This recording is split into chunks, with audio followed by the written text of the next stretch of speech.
Nak tahu rahsia bagaimana anak saya berusia 3 tahun pandai membaca Al-Quran hanya dalam masa 6 bulan sahaja. So hari ini saya kongsikan bagaimana teknik yang mudah dan berkesan. Bagaimana anak anda boleh mengaji secepat dan sepantas itu. Saya akan kongsikan satu teknik, iaitu teknik 4K. Apa itu teknik 4K?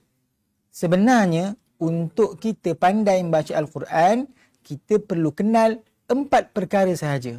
Iaitu, K yang pertama, kenal huruf. K yang kedua, kenal baris. K yang ketiga, kenal bacaan panjang. Dan K yang terakhir ialah kenal bacaan dengung. Dengan menguasai 4 perkara ini sahaja, anak-anak mampu untuk membaca Al-Quran dalam tempoh 6 bulan sahaja.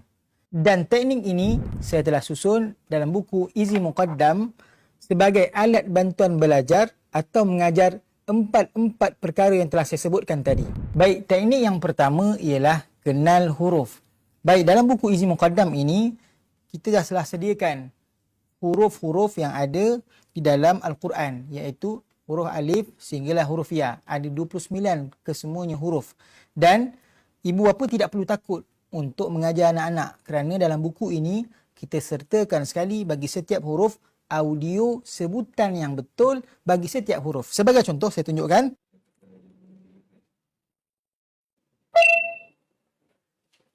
Alif.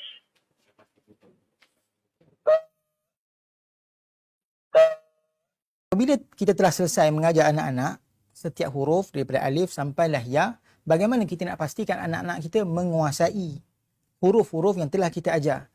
Dalam buku ini kita sediakan ruangan latihan di mana ibu bapa boleh menguji anak-anak untuk memastikan mereka sebenarnya telah ingat dan dapat sebut huruf dengan baik. Tuan-tuan boleh tengok dalam buku ini ada lampiran latihan untuk tuan-tuan uji dan juga semak bacaan anak-anak. Dan yang paling penting dalam bahagian mengenal huruf adalah kita sertakan sekali huruf-huruf di awal surah yang ada di dalam Al-Quran yang menyebut setiap huruf hijaiyah secara tanpa baris. Contohnya ya, sin, ataupun contohnya ta, ha. Maka di awal surah di dalam Al-Quran ada huruf-huruf yang menggunakan sebutan huruf hijaiyah. Jadi apabila anak-anak telah kenal huruf dan tahu dan mengenal huruf yang bersambung, maka kita akan pindah kepada K yang kedua atau teknik yang kedua, iaitu kenal baris. Baik, teknik yang kedua atau K yang kedua ialah kenal baris. Baik, dalam bahagian kenal baris ni, anak-anak perlu tahu 4 baris sahaja untuk mula membaca Al-Quran. Baris yang pertama ialah baris 1, iaitu baris fathah, kasrah dan dhammah. Baris yang kedua ialah baris sukun, iaitu baris mati. Baris yang ketiga ialah baris tanwin, iaitu 2 baris atas, 2 baris bawah dan 2 baris hadapan. Dan baris yang terakhir ialah baris sabdu. Setelah mereka menguasai K yang kedua ni, iaitu kenali baris, maka anak-anak sudah boleh mula membaca Al-Quran.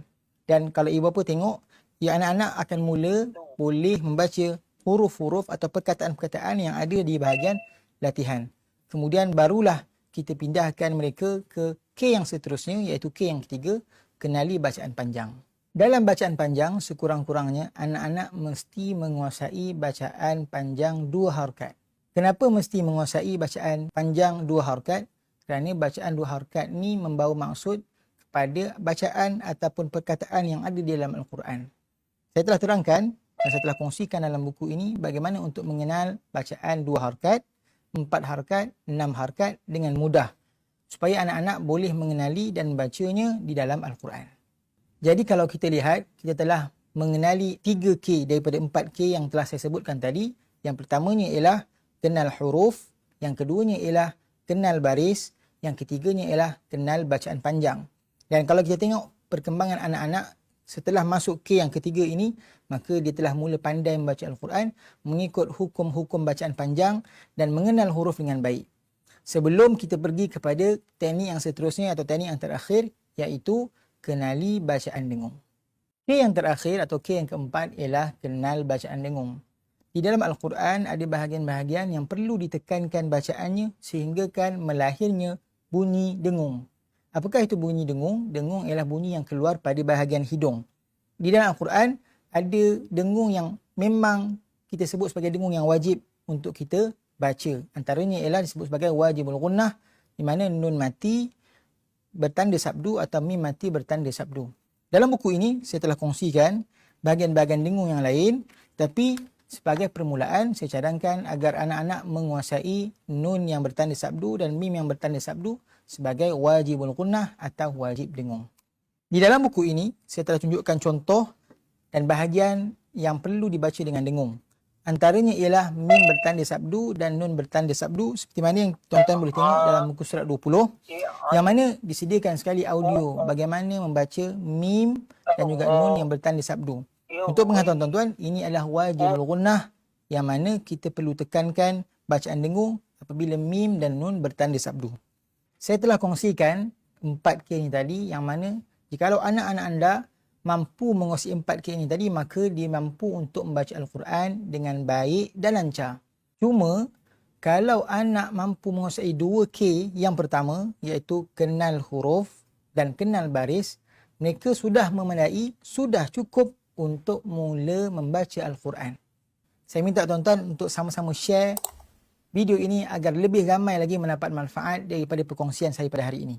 Jadi jika anda berminat untuk mendapatkan buku Izi Muqaddam ini, maka boleh dapatkan daripada ejen berdaftar kami atau klik link yang disediakan. Jika anda nak sama-sama menyebarkan manfaat Izi Muqaddam ini, boleh klik link disediakan untuk menjadi ejen sah kami. Semoga dengan bermula dengan alif bata menjadi bekalan kita ke syurga.